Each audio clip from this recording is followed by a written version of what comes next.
Presidente da Região Administrativa Especial Ikusi Ambeno Maria Alcatira declara nia boa Ikusi la osa tu buka serviço o de retan osan. Também Alcatira la preocupa com a mandato raioa.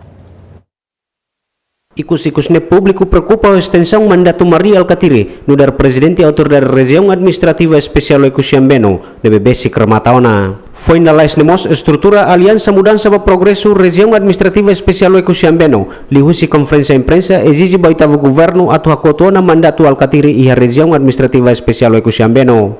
Kona ba preocupação hirakne, Alcatiri deklara katak nia ba ikusi laos atu buka serviço hodi hetang osan, mai beba tambah hakarak atu kontribui ba desenvolvimento. Tambane atual presidente região administrativa especial Ikusi Ambeno la preocupa com mandato husi cargo nebenia assumi.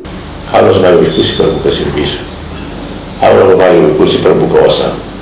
Halos mai ikusi para lori qualidade de vida fom ba ikusi. Desenvolvimento para 15 anos, algo que tiram todo, né? Significa que o setor para não se dá para 15. E educação não investe da dá, saúde investe da dá, mas bem, se precisa dar. Para o desenvolvimento natural, para a estratégia de 2011-2015, saída uma calor, circular, né? Uma coisa.